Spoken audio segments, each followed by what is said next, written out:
நேயர்கள் அனைவருக்கும் என்னுடைய இனிய ஆங்கில புத்தாண்டு வாழ்த்துக்கள்.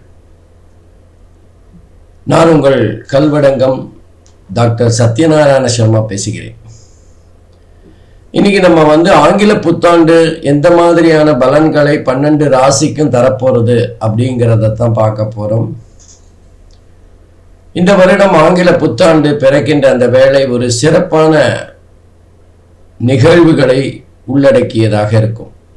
அதாவது இந்த வருட கிரகங்கள் என்று சொல்லப்படுகின்ற சனி பகவான், குரு பகவான், ராகு கேது பகவான் ஆகிய 3-4 கிரகங்களும் பெயர்ச்சி ஆகின்றது. அதுல முதல்ல பார்த்தோம்னா சனி பகவான் மார்ச் 29ஆம் தேதி 2025 அன்று இரவு 11:01 கும்பராசியிலிருந்து மீன ராசிக்கு பயிற்சியாரார். அப்போ ஒரு 3 மாசம் கும்பராசியிலும் மீதி 9 மாதங்கள் மீன ராசியிலும் இருந்து பலன்களை தரப்போறார். அடுத்து நம்ம வருட கிரகத்தில் முக்கியமானது குரு பகவான். குரு பகவானை பொறுத்தவரை மே மாதம் 14ஆம் தேதி 2025 அன்று காலை 7:07 ரிஷப ராசியிலிருந்து மிதுன ராசிக்கு பயிற்சியாரார். அப்போ குரு பகவானை பொறுத்தவரை ஒரு 5 மாசம் ரிஷப ராசியிலும்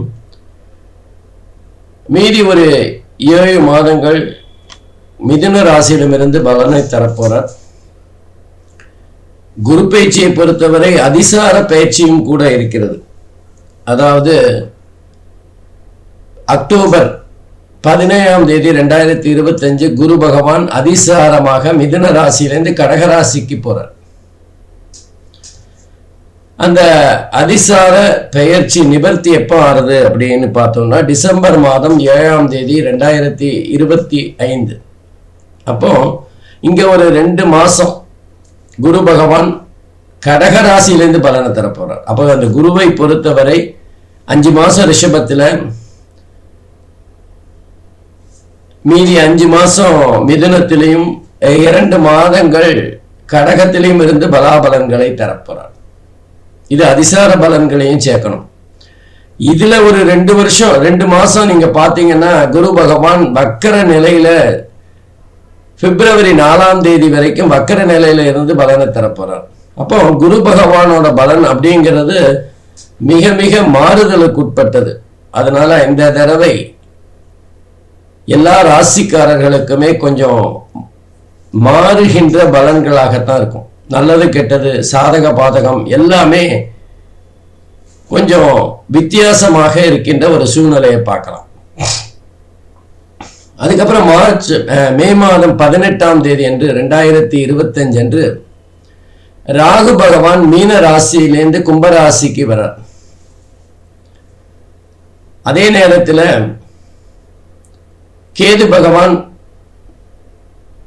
மே மாதம் 18ஆம் தேதி 2025 கன்னி ராசியிலிருந்து சிம்ம ராசிக்கு பயிற்சியாரார்.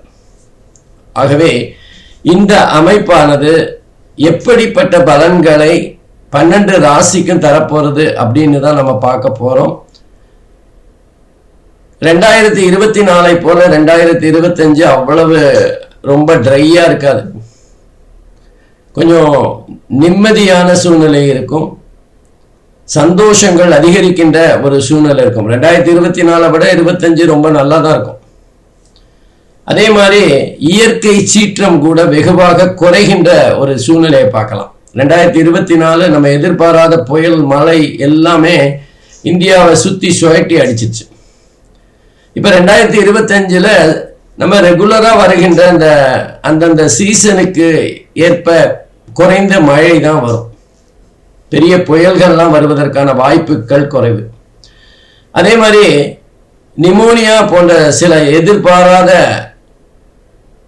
வியாதிகள் காரணமே தெரியாம இந்த 2024 அங்கொங்கும் இருக்கு. கொரோனாவோட தொடர்ச்சியாக நீச்சமாக அங்க இங்க கொஞ்சம் இந்த பிரச்சனைகள் வருது. அதாவது ஜுரம் வந்து பொதுவாக 2-3 நாள் இருக்கும் அப்படின்னா 10 நாள் வரைக்கும் ஜுரம் இருக்கிற ஒரு சூழ்நிலை. அது டெங்கா இருக்கும் அல்லது மலேரியாவா இருக்கும். அந்த மாதிரி மாறுகின்ற ஒரு சூழ்நிலையை இந்த 2024 பார்த்தோம். அதுக்கு மிக முக்கியமா சனி பகவானோட வக்கர நிலையும் குரு பகவானோட வக்கர நிலையும் காரணமா இருக்கும். அப்போ 2025 இந்த மாதிரி ஆரோக்கிய குறைபாடுகள் வெகுவாக குறையும். எல்லாருக்கும் தலைவலி அதெல்லாம் வரத்தான் செய்யும். பட் இருந்தாலும் 2024 படாத பாடு காரணமே தெரியாம கஷ்டப்பட்ட ஒரு கஷ்டமான நிலைமை இருக்காது. இன்னும் குறிப்பா சொல்லணும்னா இந்தியாவோட ராசி அப்படின்னா மகர ராசி. அந்த மகர ராசிக்கு சனி பகவான் 3வது இடத்துல அற்புதமா இருக்கார். 2வது இடத்துல ராகு பகவான். அதே மாதிரி மகர ராசிக்கு 6வது இடத்துல குரு பகவானும், மகர ராசிக்கு 8வது இடத்துல கேது பகவானும் அமர்ந்து பலன்களை தர இருக்கிறார். இதெல்லாம் வந்து ஒரு நல்ல கடந்த வருடம் 2024 விட சிறப்பான பலன்களாகத்தான் கண்டிப்பா இருக்க போறது. அப்போ இந்தியாவில் மழை, சீதோஷ்ணம், புயல், இயற்கை சீற்றங்கள் இதெல்லாம் வெகுவாக குறையும். அரசியல்ல இருக்கிற குழப்பங்கள் வெகுவாக குறைந்து ஒரு நிம்மதியா ஒரு ஸ்மூத்தா போற ஒரு சூழ்நிலை இருக்கும். 2025 இந்தியாவுக்கும் சரி மற்ற தனிப்பட்ட நபர்களுக்குமே ஓரளவுக்கு நன்மைகளை அதிகமாக தர்ற மாதிரி தான் இருக்கும். இந்தியாவோட மதிப்பு வெளிநாடுகளில் கொஞ்சம் அதிகரிக்கின்ற ஒரு சூழ்நிலையை பார்க்கலாம். இந்தியாங்கிறது ஒரு ஆச்சரியமாக பார்க்கின்ற ஒரு சூழ்நிலை ஏற்படும். இந்தியாவோட பல சாதனைகள் வெளியே பேசப்படுகின்ற ஒரு கட்டத்தை பார்க்கலாம்.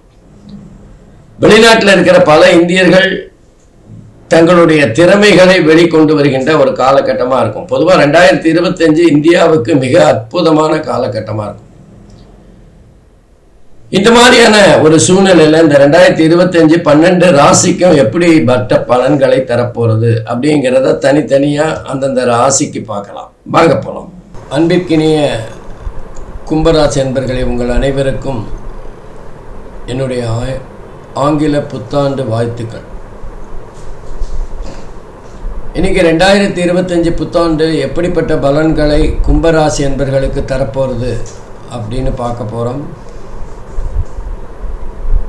ஒரு சந்தோஷமான விஷயம் என்ன அப்படின்னா, இந்த வருஷம் வருட கிரகங்களான சனி, குரு, ராகு, கேது 3 கிரகங்களுமே பெயர்ச்சி ஆகிறது திருக்கணிதப்படி. அப்போ 3 கிரகங்களுமே 2 இடங்கள்ல இருந்து பலன்களை தரப்போகிறது. அப்போ ஒன்று சாதகமாக இருந்தால் ஒன்று பாதகமாக இருக்கும், இல்லை ஒன்று பாதகமாக இருந்தால் ஒன்று சாதகமாக இருக்கும்.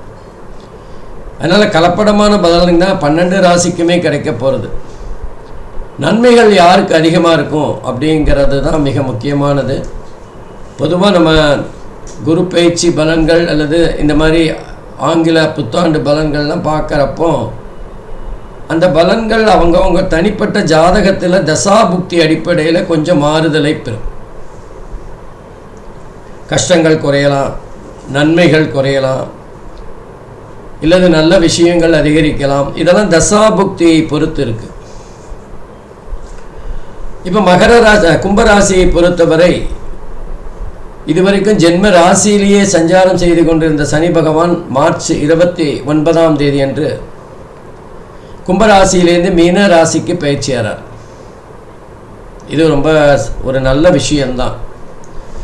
ஏன்னா சனி பகவான் ஆட்சியாக ஜென்ம ராசியிலே சஞ்சாரம் செய்கின்ற போது உடல் அசௌகரியத்தை ஏற்படுத்துவார்.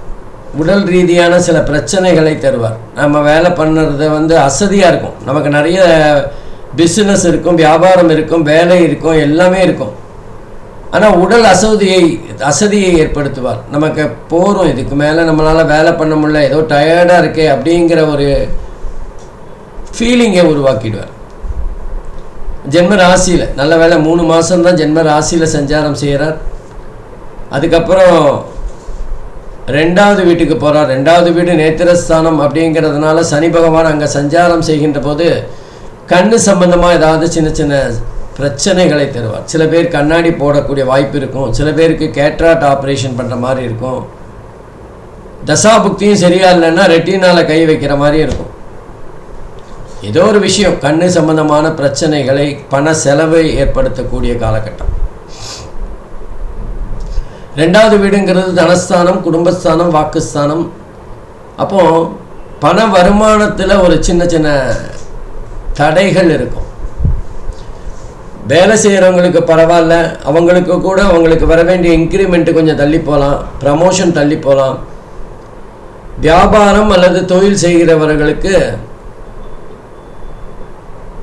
அவங்களுக்கு வர வேண்டிய பணம், லாப பணம் அல்லது அவங்களுக்கு தர வேண்டிய பணம் கொஞ்சம் தள்ளி போகலாம். ஒரு மாதத்தில் வரும் அப்படின்னு நினச்ச பணம் 3 மாதம் ஆகலாம். கண்டிப்பாக வந்துடும், ஆனால் அது தடங்கலாக இருக்கின்ற ஒரு சூழ்நிலையை பார்க்கலாம். நம்ம நினச்ச நேரத்துக்கு அது நம்ம கைக்கு வராது. ஏன்னா வியாபாரம் செய்கிறவங்களுக்கும் தொழில் செய்கிறவங்களுக்கும் அந்த பண ரொட்டேஷன் தான் மிக மிக முக்கியமானது. ஏன்னா அவங்க கையில் எப்போவுமே பணம் இருக்குன்னு சொல்ல முடியாது. ஆனால் ஒரு பணம் வரும் அப்படிங்கிற எதிர்பார்ப்பு அந்த காலகட்டத்தில் வந்தால் தான் நம்ம கொடுக்க வேண்டியவங்களுக்கு பதில் சொல்ல முடியும். ஆகவே இந்த மாதிரியான பண வரவில் ஏற்படுகின்ற தாமதம் சில சமயங்களில் ஒரு பிரச்சனையாக போகக்கூடும். அதே மாதிரி குடும்பத்திலையும் கொஞ்சம் ஏதோ ஒரு குழப்பம் இருக்கும். கணவன் மனைவிக்குள்ள ஒரு சின்ன மிஸ் அண்டர்ஸ்டாண்டிங் இருக்கும். நம்ம சொல்கிற சொல்லுக்கு பெரிய மதிப்பு இல்லாத ஒரு சூழ்நிலையை பார்க்கலாம். இதெல்லாம் அந்த 2வது வீட்டில் இருக்கிற சனி பகவான் ஏற்படுத்துவார். தொடர்ந்து குரு பகவான் 3வது குரு பகவான் கும்ப ராசிக்கு 4 மற்றும் 5வது இடத்துல இருந்து பலன்களை தர இருக்கின்றார். 4வது இடத்துல ஒரு 5 மாதம் இருப்பார். அப்புறம் 14/5/2025 அன்று 5வது வீட்டுக்கு போயிடுவார். குருவை பொறுத்தவரை 4 சுமாரான பலனை தரும், அதே நேரத்தில் 5 நல்ல பலனை தருகின்ற இடம். 4வது இடம் அப்படிங்கிறது வாகனத்தை பற்றி சொல்லும், வீடு, நிலம், தாயாரை பற்றி சொல்லுகின்ற இடம். பிரச்சனைகள் பெருசாக இருக்காதனாலும் பணம் கைவிட்டு போகிற ஒரு சூழ்நிலையை பார்க்கலாம். அதே மாதிரி 4வது வீட்டில் இருக்கும்போது நம்ம வீட்டில் இருக்கிற காரு திடீர்னு மக்கர் பண்ணும், அதுக்கு நம்ம பணம் செலவழிக்கின்ற சூழ்நிலையை பார்க்கலாம். அல்லது நிலம் வாங்குகின்ற வகையில் ஏதாவது கூடுதல் செலவுகள் ஏற்படலாம். லீகல் ஒப்பீனியன் பார்க்குறதுக்கு கொஞ்சம் பணம் அதிகம் செலவாகலாம். அதில் ஏதாவது வில்லங்கம் இருக்கா அப்படின்னு சோதிக்கிறதுக்கு பணம் செலவாகலாம். இந்த மாதிரி பணம் அதிகமாக செலவாகிற ஒரு சூழ்நிலையை பார்க்கலாம். ஆனால் கடைசியில் நம்ம நினச்ச காரியத்தை சாதிச்சிடும், அது வேறு விஷயம். ஆனால் 10,000 ரூபா செலவாகும்னா அந்த இடத்துல 20,000 செலவு பண்ணுற ஒரு சூழ்நிலையை பார்க்கலாம்.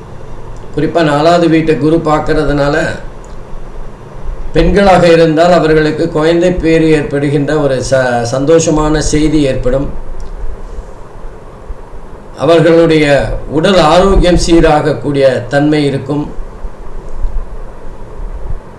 அது மாத்திரம் இல்லை, 4வது வீடு அப்படிங்கிறது நம்ம வீட்டில் உள்ள உபகரணங்கள், நம்ம மிக்சி, கிரைண்டர், இப்போ ஃப்ரிட்ஜு, ஏதாவது செலவு வைக்கின்ற ஒரு சூழ்நிலையை பார்க்கலாம். திடீர்னு பைப்பு லீக் ஆகும், பிளம்பரை கூப்பிட்டு அதுக்கு ஒரு 1000 ரூபா செலவு பண்ணுற மாதிரி இருக்கும். இதெல்லாம் எதிர்பாராத சில செலவுகளை அந்த 4வது வீட்டு குரு ஏற்படுத்திடுவார். நல்ல வேளை அவர் 5வது வீட்டில் 7 மாதம் இருக்கார். 5வது வீடுங்கிறது காதலை சொல்லுகின்ற இடம், மனசை சொல்லுகின்ற இடம். அது மாத்திரம் இல்லை, பரம்பரை, பாரம்பரியம், பூர்வீகம் பற்றி சொல்லுகின்ற இடம், குலதெய்வத்தை பற்றி சொல்லுகின்ற இடம், ஷேர் மார்க்கெட்டை பற்றி சொல்லுகின்ற, பங்கு சந்தையை பற்றி சொல்லுகின்ற இடம். இதிலெல்லாம் 5வது இடத்துல குரு வரும்போது இதிலெல்லாம் மிகப்பெரிய ஆதாயத்தை நம்ம பார்க்கலாம். சில பேருக்கு காதல் திருமணம் வரைக்கும் ரொம்ப எளிதாக ஸ்மூத்தாக போயிடும். 2 பேர் வீட்லேயும் அதை ஒத்துண்டுருவாங்க. காதல் திருமணம் சந்தோஷத்தை ஏற்படுத்திடும். சில பேருக்கு அந்த காலகட்டத்தில் தான் காதலிக்கின்ற வாய்ப்பே ஏற்படும், காதலியை சந்திக்கின்ற ஒரு வாய்ப்பு ஏற்படும். யாராவது ஒரு பொண்ணோ ஒரு ஆணோ ப்ரப்போஸ் பண்ணுற ஒரு சூழ்நிலை ஏற்படும். அன்பினால் கட்டுப்படுகின்ற ஒரு கட்டாயம் ஏற்படும். அது மாத்திரம் இல்லை, நம்ம மனசு சம்பந்தமான விஷயங்களில் சந்தோஷம் அதிகமாக இருக்கும். அது காதல் இருக்கிறவங்களுக்கு கண்டிப்பாக அந்த காலகட்டத்தில் சந்தோஷம் அதிகமாக இருக்கும். 5வது வீடு பூர்வீகம், பாரம்பரியம் சம்பந்தமான சில நல்ல செய்திகள் கிடைக்கும். ரொம்ப நாளாக கோர்ட்டு கேஸுன்னு அலைஞ்சிட்டு இருந்த பூர்வீக சொத்து கைக்கு வரும். அதில் அது கைக்கு வருதோ இல்லையா, அதில் ஒரு முடிவு ஏற்படும். ஏன்னா நம்ம 2 பேர் பங்காளிகள் சண்டை போட்டு வக்கீலுக்கும் கோர்ட்டுக்கும் நம்ம செலவழிக்கிற ஒரு சூழ்நிலை மாறும். குரு பகவான் நல்ல ஒரு புத்தியை கொடுக்கக்கூடிய காலகட்டமாக இருக்கும். 5வது இடத்துல குரு பகவான் சஞ்சாரம் செய்கின்ற போது படிக்கின்ற மாணவர்களாக இருந்தால் சிறப்பாக மதிப்பெண்கள் பெறுகின்ற ஒரு சூழ்நிலையை பார்க்கலாம். படிப்பில் ஆர்வம் அதிகமாகும். இதனால் வரைக்கும் நம்ம விளையாட்டில் இருந்த ஒரு தன்மை, விளையாட்டை விட இப்போ நமக்கு படிப்பு தான் முக்கியம், எக்ஸாம் நெருங்கிடுச்சு, இந்த நேரத்தில் நம்ம நல்லா படிக்கணும் அப்படிங்கிற ஒரு புத்திசாலித்தனம் தானாகவே வரும். 5வது இடம்னாலே புத்திசாலித்தனம் தான். அதில் குரு வேற வருகின்ற போது ரொம்ப நம்மளுடைய புத்திசாலித்தனம் பேசப்படும். பங்கு சந்தையில் இந்த காலகட்டத்தில் ஈடுபடுறவங்களுக்கு லாபம் அதிகரிக்கக்கூடிய காலகட்டமாக இருக்கும். பணம் வருமானம் அதிகரிக்கின்ற ஒரு சூழ்நிலையை பார்க்கலாம். அடுத்து ராகு பகவான் கும்பராசியை பொறுத்தவரை 5 மாதங்கள் 2வது வீட்டில் தனஸ்தானம், வாக்குஸ்தானம், குடும்பஸ்தானத்தில் இருந்துட்டு அதுக்கப்புறம் ஜென்ம ராசிக்கே வரார். ஜென்ம ராசியில் ராகு வரும்போது கொஞ்சம் அது தோஷத்தை தருகின்ற அமைப்பு தான். திருமண தாமதத்தை தரலாம். நம்ம வாழ்க்கையில் ஒரு பக்குவம் இல்லாத ஒரு சூழ்நிலையை அந்த ராகு பகவான் ஜென்ம ராசியில் வரும்போது தருவார்.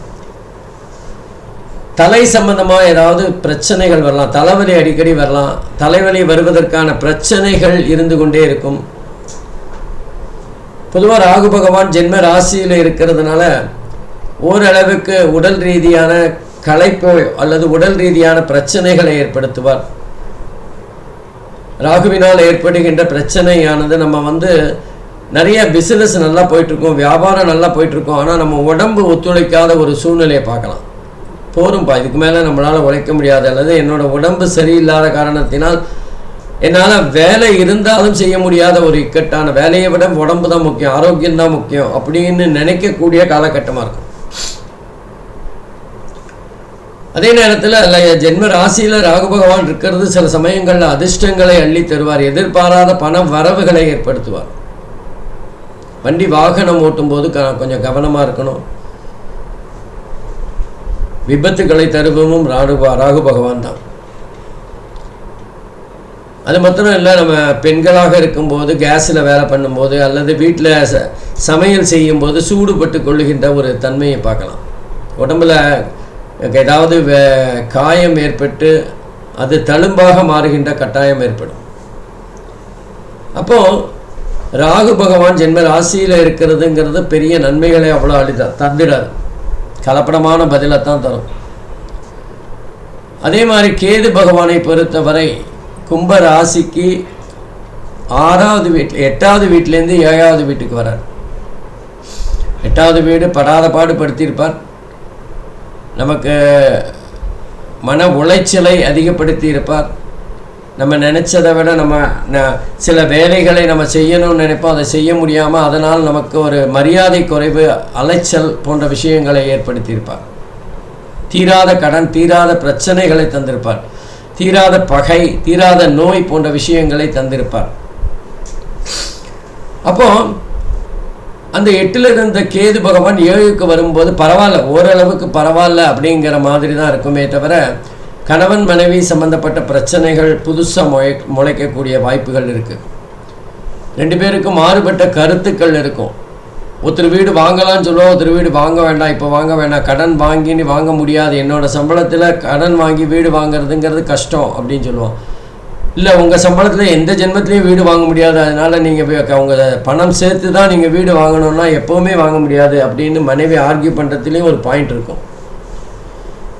அப்போது நல்ல விஷயமோ கெட்ட விஷயமோ குடும்பத்தில் ஒரு கருத்து வேறுபாடுகள் அல்லது பட்டிமன்றம் எப்போவுமே சாலமன் பாப்பையாவாக தான் இருக்கும் குடும்பத்தில். அப்போது கும்பராசியை பொறுத்தவரை குரு பகவான் 8, 10, 12 ஆகிய இடங்களை பார்க்குறார். 8ங்கிறது நமக்கு மன ரீதியாக கஷ்டத்தை தருகின்ற, நம்மளை மதிக்காத ஒரு சூழ்நிலையை இதெல்லாம் சொல்லக்கூடியது. ஆகவே குரு பார்க்கறதுனால அந்த நிலைமைகள் மாறும். நம்மளை மரியாதை குறைவாக பேசினவங்க அதை உணரக்கூடிய தன்மை இருக்கும். 10வது இடம் ஜீவனஸ்தானம். அந்த இடத்தை குரு பகவான் பார்க்கறதுனால வேலையில் ஏதாவது மாற்றம் இருக்கும், அல்லது வேலை சம்பந்தமாக இருந்த அழுத்தங்கள் தானாகவே விலகி செல்லும்.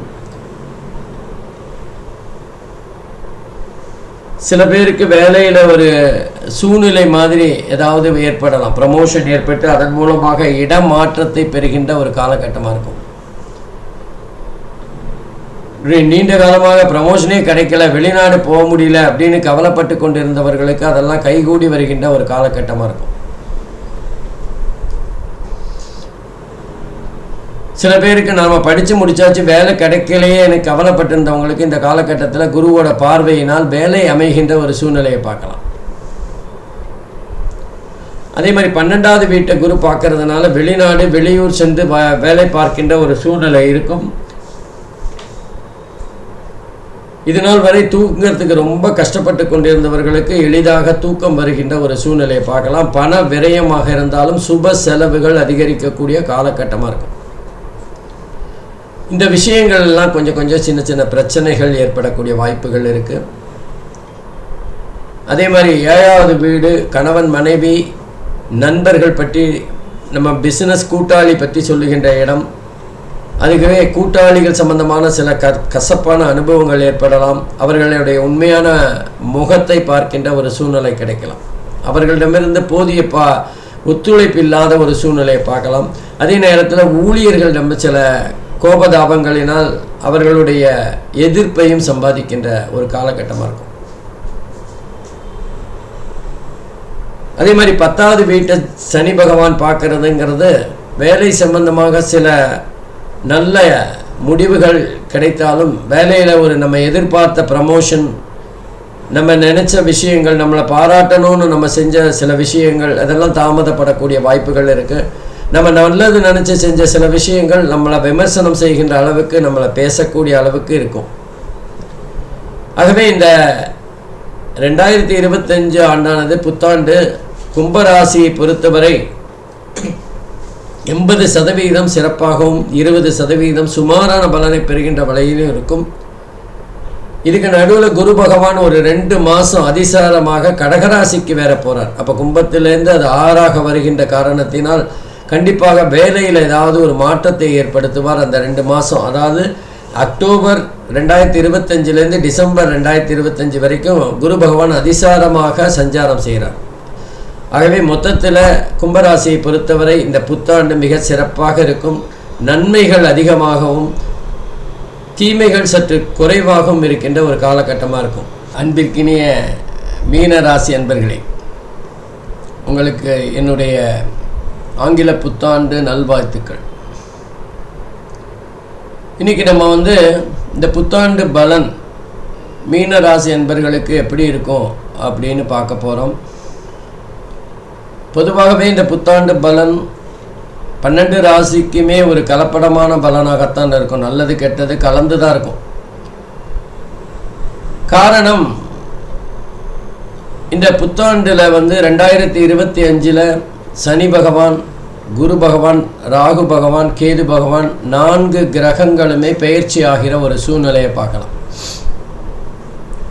அப்போ ஒவ்வொரு கிரகமும் 2 இடத்துல இருந்து பலன்களை தர இருக்கின்றார்கள். ஒன்று பாதகமாக இருந்தால் ஒன்று சாதகமாக இருக்கும், ஒன்று சாதகமாக இருந்தால் இன்னொன்று பாதகமாக இருக்கும்.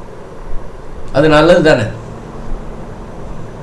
என்ன ஒரே ஒரு விஷயம், யோகத்தோட உச்சமோ அல்லது பாதிப்போட உச்சமோ அடைய போகிறதில்லை. ரெண்டுமே சுமாரான பலன்களாகத்தான் இருக்கும். மீனராசியை பொறுத்தவரை இதுவரைக்கும் 12வது வீட்டில் சஞ்சாரம் செய்து கொண்டிருந்த சனி பகவான் இப்போ ஜென்ம ராசிக்கே வந்திருக்கார். 12வது வீடு பண விரயத்தை சொல்லுகின்ற இடம், தூக்கம் இல்லாத ஒரு சிரமமான சூழ்நிலையை சொல்லுகின்ற இடம், கணவன் மனைவிக்குள்ள ஒரு தாம்பத்திய சுகத்தில் ஒரு கருத்து வேறுபாடு இருக்கின்ற அல்லது தாம்பத்திய சுகம் இல்லாத ஒரு சூழ்நிலையை காட்டும். அதே நேரத்தில் வெளிநாடு சம்பந்தப்பட்ட விஷயங்களையும் 12வது வீடு காட்டும். அப்போ சனி பகவான் 12வது வீட்டில் ஒரு 3 மாதம் 29/3/2025 வரைக்கும் சஞ்சாரம் செய்யும் போது கொஞ்சம் ஓரளவுக்கு நல்லது கெட்டது கலந்து தான் கொடுப்பார். என்ன ஒரே ஒரு விஷயம், நம்ம பணம் எதிர்பாராமல் நிறைய செலவழிஞ்சிருக்கோம். மார்ச் மாதம் வரைக்கும் கொஞ்சம் கவனமாக இருக்கணும் மீனராசி என்பர்கள். நல்லா தெரிஞ்ச ஃப்ரெண்டு தான் அப்படின்னு நம்முடைய சொத்து டாக்குமெண்ட்டை கொடுத்து கடன் வாங்கி அவனுக்கு பணம் கொடுத்தீங்கன்னா டாக்குமெண்ட்டும் போயிடும், பணமும் போயிடும். கடன் நட்பை முறிக்குன்னு சொல்லுவாங்க. அந்த மாதிரி கடன் கொடுக்கறது இப்போ உங்களால் உதவி பண்ண முடியும்னா ஒரு 1000 ரூபா 10,000 ரூபா 1 லட்சம் எவ்வளோ உங்கள் சக்திக்கேற்ப பணம் கொடுத்துட்டு அதை மறந்துடுங்க. வந்தால் அதிர்ஷ்டம். இல்லை நீங்கள் கடன் வாங்கி பேங்கில் அல்லது அந்த நண்பருக்காக ஒரு ஷூரிட்டி போட்டு கடன் வாங்கி கொடுத்தீங்கன்னா நீங்கள் தான் அதை கட்ட வேண்டிய சூழ்நிலை ஏற்படும். ஏன்னா சனி பகவான் 12வது இடத்துல விரயஸ்தானத்தில் பணம் செலவழிகின்ற பணம் விரயமாகின்ற ஒரு சூழ்நிலையை ஏற்படுத்துவார். அப்போ அந்த 3 மாதம் கவனமாக இருக்கணும். அதுக்கப்புறம் சனி பகவான் மீன ராசியில் ஜென்ம ராசியிலே வரார். அது ஒரு பெரிய நன்மை அப்படின்னு சொல்லிட முடியாது. ஜாதகருக்கு ஏதாவது உடல் ரீதியான பிரச்சனைகள் இருக்கும், தலைவலி இருக்கக்கூடிய வாய்ப்புகள் இருக்குது, அல்லது தலைவலி வருகின்ற அளவுக்கு பிரச்சனைகள் வரக்கூடிய வாய்ப்புகள் இருக்குது. தலை சம்பந்தமாக, நரம்பு சம்பந்தமாக, நியூரோ சம்பந்தப்பட்ட விஷயங்கள் ஜாதகருக்கு பாதிப்பை தரும். அது சம்பந்தமாக பணம் செலவழிக்கின்ற ஒரு சூழ்நிலையை பார்க்கலாம். அடுத்து குரு பகவானை பொறுத்தவரை மீன ராசிக்கு 3வது இடத்துல ஒரு 5 மாதம், அப்புறம் 4வது இடத்துல ஒரு 7 மாதம் சஞ்சாரம் செய்கிறார். மே மாதம் 14ஆம் தேதி 2025 குரு பகவான் ரிஷப ராசியிலேருந்து மிதுன ராசிக்கு பேச்சாரார். ரிஷப ராசியில் இருக்கிற வரைக்கும் குரு பகவான் நம்மளோட முயற்சிகளை கொஞ்சம் தடை செய்வார். நன்மைகளை அதிகமாக தந்திருக்க மாட்டார். பணம் கையில் அதிகமாக புழங்கினாலும் ஏதோ ஒரு பயத்தை ஏற்படுத்தி நம்மளோட முயற்சிகளை தடை செய்வார். இளைய சகோதரர்களுக்கு ஏதாவது ஒரு வகையில் பண உதவி செய்கின்ற ஒரு கட்டாயம் ஏற்படும், அல்லது இளைய சகோதரருக்காக நாம் ஏதாவது கடன் வாங்க வேண்டிய ஒரு கட்டாயம் ஏற்படும். இந்த காலகட்டத்தில் ஜாதகருடைய வீரியம் அதிகமாக இருக்கின்ற ஒரு தன்மையை பார்க்கலாம். குழந்தை இல்லாதவர்களுக்கு குழந்தை பிறக்கின்ற ஒரு காலகட்டமாக இருக்கும்.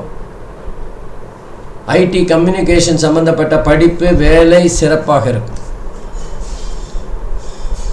மே மாதத்துக்கு பிறகு குரு பகவான் 4வது இடத்துக்கு போகிறார். மீன ராசியிலேருந்து 4வது இடம். இதுவும் பெரிய அளவில் குருவுக்கு நன்மைகளை தருகின்ற இடம் அல்ல. 4வது இடம் என்பது தாயாரை பற்றி சொல்லக்கூடியது. வீடு, வாகனம், நிலம், மண் சார்ந்த விஷயங்களை பற்றி சொல்லக்கூடியது. நம்மளோட வசிப்பிடம், நம்மளோட வீடு, வண்டி, வாகனம், தொழில் செய்கிறவங்களுக்கு பார்ட்னர்ஸை பற்றி சொல்லக்கூடியது, அல்லது டிஸ்ட்ரிபியூட்டரை பற்றி சொல்லக்கூடிய இடம், நம்மளுடைய கஸ்டமரை பற்றி சொல்லக்கூடிய இடம், சொத்து சுகத்தை பற்றி சொல்லுகின்ற இடம் 4வது இடம். குரு பகவான் இந்த இடத்துல இருக்கிறதுனால சொத்து சுகத்திலலாம் பெரிய பிரச்சனைகள் வந்துடாது. என்ன எல்லா விஷயத்தையும் யோசிக்க வைப்பார். இப்போ நம்ம வீடு வாங்குறோம்னா கடன் வாங்கி தான் வீடு வாங்க முடியும், யாரானாலுமே சரி. வீடு வாங்குற அளவுக்கு கையில் பணம் வச்சுருக்கவங்க ரொம்ப ரொம்ப கம்மியாக தான் இருப்பாங்க. அப்போது கடன் வாங்கி இப்போ வீடு அவசியமா அப்படிங்கிற ஒரு கேள்வி, நியாயமான ஒரு கேள்வியை எழுப்பி நம்மளை வீடு வாங்குகிற விஷயத்தை தள்ளி போட வச்சுருவார், அல்லது நமக்கு மன உளைச்சலை ஏற்படுத்தி விடுவார். அப்போ 4வது வீட்டில் குரு பகவானோட பங்களிப்பு சுமாராக தான் இருக்கும். அப்போது இந்த மீனராசி என்பர்களை பொறுத்தவரை குரு பகவானுடைய சஞ்சாரமானது 3-4 இருக்கிறதுங்கிறது ஒரு சுமாரான பலனை தான் தரும். ஆனால் அதே நேரத்தில் பண விஷயத்தில் எந்த தட்டுப்பாடும் இருக்காது. பணம் தாராளமாக வரும். நமக்கு நல்ல வாய்ப்புகள், நம்ம வீட்டு கதவை தட்டினாலும் அதை கதவை திறக்க விடாமல் பண்ணிடுவார் குரு பகவான். முன்ஜாக்கிரதை முத்தன்னான்னு சொல்லுவாங்களே, அந்த மாதிரி தேவையில்லாத ஒரு முன்னெச்சரிக்கை நடவடிக்கையினால் நம்முடைய சந்தர்ப்பங்களை இழக்கின்ற ஒரு சூழ்நிலையை காட்டி விடுவார். அதுவும் நல்லதுக்குத்தான் வச்சுக்கோங்களேன். அகலக்கால் வைத்து மாட்டிக்கொள்ளாமல் இருப்பதை விட நம்முடைய முன்னேற்றத்தை கொஞ்சம் ஸ்லோவாக பண்ணுறது தப்பு இல்லை, அது சமாளிக்கக்கூடிய விஷயம்தான். அதை தொடர்ந்து ராகு பகவானை பொறுத்தவரை ஜென்ம ராசியில் ஒரு 5 மாதமும் அதன் பிறகு 12வது வீட்டில் ராகு பகவான் சஞ்சாரம் செய்ய போகிறார். மே மாதம் 18ஆம் தேதி ராகு பகவான் மீன ராசியிலிருந்து கும்ப ராசிக்கு சஞ்சாரம் செய்கிறார், பயிற்சி ஆகிறார். 5 மாதங்கள் ஜென்ம ராசியிலே ராகு பகவான் இருக்கும்போது ஜாதகருக்கு ஏதாவது உடல் அசதி ஏற்படக்கூடிய வாய்ப்புகள் இருக்கும். நம்ம வேலைக்கேற்ற உடல் ஆரோக்கியம் இல்லாத ஒரு கட்டாயம் ஏற்படும். அடிக்கடி ரொம்ப பலவீனமான ஒரு தோற்றத்தை நமக்கு ஏற்படுத்தி விடுவார். மனதளவில் நம்ம கொஞ்சம் பலவீனமாக இருக்கிறத பார்க்கலாம். அதே நேரத்தில் ஜாதகர் 1வது வீட்டில் ராகு இருக்கும்போது கொஞ்சம் கோபத்தை வெளிப்படுத்துகின்ற தன்மையை காட்டுவார். மற்றவங்க மேலே எரிஞ்சு விழுகின்ற ஒரு தன்மையை காட்டுவார். அல்லது ஒவ்வொரு விஷயத்துக்கும் ரியாக்ட் பண்ணுகின்ற ஒரு தன்மையை பார்ப்பார். நம்ம இப்போ அதிகாரிகள் நம்ம வேலை பார்க்குற இடத்துல நமக்கு மேலே இருக்கிற பாஸுக்கிட்ட நம்ம முகம் காட்டினா, நம்முடைய எரிச்சலை வெளிப்படுத்தினா அது நமக்கு நன்மையாக முடியுமா? கண்டிப்பாக முடியாது. அந்த மாதிரி சில சந்தர்ப்பங்களை ஏற்படுத்தி விடுவார். அதுக்கப்புறம் 12வது வீட்டில் சஞ்சாரம் செய்யும்போது நல்ல பலன்களை தருவார். ராகு 12வது வீடுங்கிறது தூக்கம் சம்பந்தமான விஷயங்களை தருவார். அதே நேரத்தில் கணவன் மனைவிக்குள்ள ஒரு ரொம்ப ரொம்ப அற்புதமான தாம்பத்தியம் இருக்கின்ற ஒரு சூழ்நிலையை பார்க்கலாம். 12வது வீடுங்கிறது வெளிநாடு வெளியூர் பற்றி சொல்லுகின்ற இடம். ஆகவே ஜாதகர் வெளிநாடு சென்று வேலை பார்க்கணும், வெளிநாடு சென்று படிக்கணும் அப்படிங்கிற ஒரு ஆர்வம் இருக்குமே. ஆனால் அதெல்லாம் நிறைவேறக்கூடிய காலகட்டமாக இந்த மே மாதம் பிறகு ராகு சஞ்சாரம் செய்கின்ற அந்த 12வது வீட்டில் சஞ்சாரம் செய்கின்ற காலகட்டத்தில் நிறைவேறும். 12வது வீட்டில் ராகு ஓரளவுக்கு நன்மைகளை தருகின்ற அமைப்பில் தான் இருப்பார்.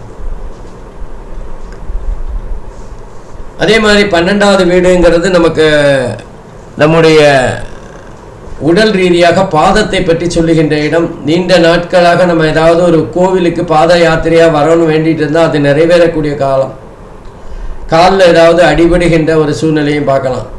கால் சம்பந்தப்பட்ட விஷயங்களுக்கு சிகிச்சை எடுத்து அதற்காக பணம் செலவாகிற விஷயத்தையும் பார்க்கலாம். ராகுவானவர் எதிர்பாராத செலவினங்களை ஏற்படுத்தி விடுவார். திடீர்னு செலவை ஏற்படுத்துவார். 12வது வீட்டில் சனியும் ராகும் ஆளுக்கு கொஞ்ச நாள் இருக்கிறதுனால கொஞ்சம் நம்முடைய பொருட்களை கவனமாக வச்சுக்கணும். நம்முடைய பொருட்களை தொலைக்கிற ஒரு சூழ்நிலையை பார்க்கலாம். தொலைஞ்சு போகிற சூழ்நிலை. செருப்பை போட்டுட்டு அது செருப்பை தொலைச்சிருவோம். செல்லை எங்கேயாவது மறந்து வச்சுட்டு வந்துடுவோம். லேப்டாப்பை மறந்து வச்சுருவோம். நம்முடைய பொருட்களை நாம் தான் கவனமாக பார்த்துக்கணும். இந்த 12வது வீட்டில் ராகும் சனியும் சஞ்சாரம் செய்கின்ற போது இந்த மாதிரி மறதி ஏற்படுகின்ற ஒரு சூழ்நிலையை பார்க்கலாம். கேதுவானவர் மீன ராசியை பொறுத்தவரை 7வது வீட்டில் ஒரு 5 மாதமும் 18/5/2025 வரைக்கும் ராகு கேதுவானவர் 7வது வீட்டிலும் அதன் பிறகு 6வது வீட்டிலையும் இருந்து பலன்களை தர இருக்கிறார். 7வது வீடுங்கிறது கணவன் மனைவி மற்றும் நண்பர்கள் பற்றி சொல்லுகின்ற இடம். நம்முடைய தொழில் கூட்டாளிகள் பற்றி சொல்லுகின்ற இடம். ஸோ அந்த இடம்லாம் கொஞ்சம் பிரச்சனை ஆகக்கூடிய அல்லது அதில் தடை ஏற்படுகின்ற ஒரு தன்மையை பார்க்கலாம். கணவன் மனைவிக்குள்ள ஒரு அந்நியோன்யம், ஒருத்தருக்கு ஒருத்தர் விட்டு கொடுக்கின்ற தன்மை, இதெல்லாம் கொஞ்சம் இழுபறியாக இருக்கக்கூடிய பெருசாக பிரச்சனைகள் இருக்காதுனாலும் அவங்க 2 பேருக்குமான உறவு ஏதாவது ஒரு கொஞ்சம் தொய்வு ஏற்படுகின்ற ஒரு சூழ்நிலையை பார்க்கலாம். பெரிய பாதிப்பை எல்லாம் கேது தரமாட்டார். அதே நேரத்தில் 6வது வீடை கேது பார்க்குறப்போ அல்லது 6வது வீட்டுக்கு சஞ்சாரம் செய்கின்ற போது மிக அற்புதமான பலன்களை தருவார். 3, 6, 11 அப்படிங்கிறது கேதுவுக்கு அற்புதமான இடங்கள். அப்போ எதிர்பாராத கடன் மூலமாக வாழ்க்கையை முன்னேறுகின்ற விஷயத்தை பார்க்கலாம். கடன் வாங்கி ஏதாவது பொருள் வாங்கலாம். கடன் வாங்கி ஒரு கார் வாங்குறத பார்க்கலாம். சில பேர் கடன் வாங்கி வீடு வாங்குறதையும் பார்க்கலாம்.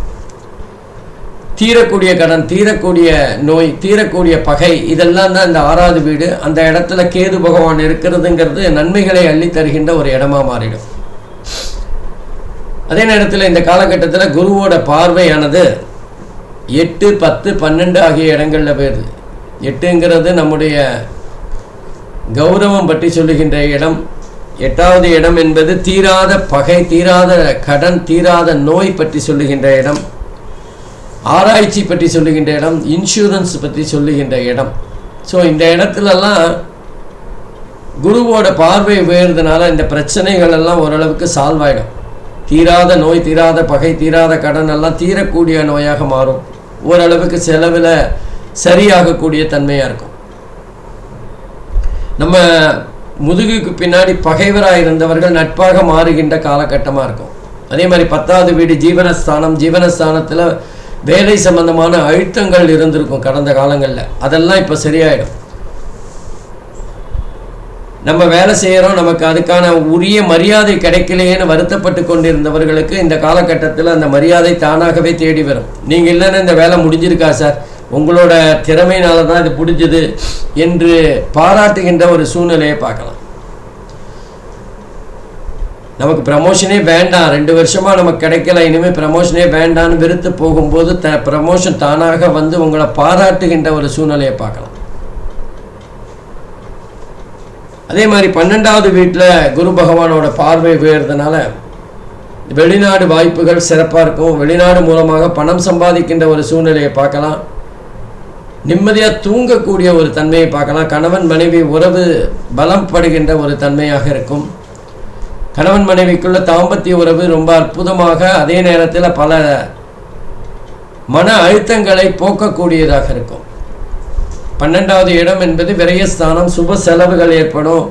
மனைவிக்கு சந்தோஷப்படுத்துகின்ற வகையில் நகை வாங்கி கொடுப்பீங்க, வீட்டில் தேவையான பொருட்களை வாங்கி கொடுப்பீங்க. நீண்ட காலமாக கார் இல்லையேன்னு வருத்தப்பட்டு கொண்டிருந்தவர்களுக்கு அல்லது புதுசாக ஸ்கூட்டர் வாங்கணும்னு நினச்சவங்களுக்கு வாங்கி கொடுப்பீங்க. சுப செலவுகள் ஏற்படும். வீட்டில் ஏதான ஃபங்க்ஷன் மூலமாக செலவாகின்ற ஒரு சூழ்நிலையும் இருக்கும். அப்போ மொத்தத்தில் இந்த சனி பகவானோட பார்வையும் பார்த்துடலாம். சனி பகவானோட பார்வை என்பது 3, 7, 10 ஆகிய இடங்களில் உயர்ந்து 3 முயற்சி ஸ்தானம். பொறியியல் சார்ந்த படிப்பு படிக்கின்ற மாணவர்களுக்கு ரொம்ப சிறப்பாக இருக்கின்ற ஒரு தன்மையை பார்க்கலாம். அவர்களுடைய உழைப்பு கடுமையாக இருந்தாலும் அதில் சின்ன சின்ன தடங்கல்கள் ஏற்பட்டாலும் முடிவு சுபமாக இருக்கின்ற ஒரு தன்மையை பார்க்கலாம். கம்யூனிகேஷன் சம்பந்தப்பட்ட வேலை ஜாதகருக்கு அமைகின்ற ஒரு கட்டாயம் இருக்கும். ஐடி சார்ந்த தொழில் அமையக்கூடிய வாய்ப்புகள் இருக்கும். கணவன் மனைவி உறவில் சின்ன சின்ன சர்ச்சைகள் வந்து மறையும். இருவரும் வெவ்வேறு கருத்து வேறுபாடுகள் ஏற்பட்டு அது மறையக்கூடிய தன்மையாக இருக்கும். குருவும் பார்க்குறார், சனியும் பார்க்கறதுனால பெரிய பாதிப்புகள் இருக்கிறதுக்கு வாய்ப்பில்லை. அதே நேரத்தில் 10வது வீட்டையும் சனி பார்க்குறார். ஜீவனஸ்தானத்தை ஜீவனக்காரகன் பார்க்கறது அப்படிங்கிறது ஓரளவுக்கு நன்மையை தான் தரும். வேலை விஷயமாக நமக்கு அதிகமான அழுத்தம் இருக்கும். தொழில் வியாபாரத்தில் நம்ம ஏராளமான வேலை பளு இருக்கக்கூடிய வாய்ப்புகள் இருக்கும். ஆனால் நம்ம வேலை பளு இருந்தால் அதனால் ஆதாயம் தான் கிடைக்கும். அதனால் கஷ்டப்பட்டு சம்பாதிக்கின்ற ஒரு சூழ்நிலையாக மாறும். மொத்தத்தில் மீன ராசியை பொறுத்தவரை மிக மிக அற்புதமான காலகட்டம் சொல்லாட்டாலும் நிச்சயமாக அற்புதமான காலகட்டம். நன்மைகள் பல நடக்கின்ற, தீமைகள் அப்பப்போ வந்து போகின்ற ஒரு சூழ்நிலையை புத்தாண்டில் பார்க்கலாம். நன்றி, வணக்கம், வாழ்க வளம்.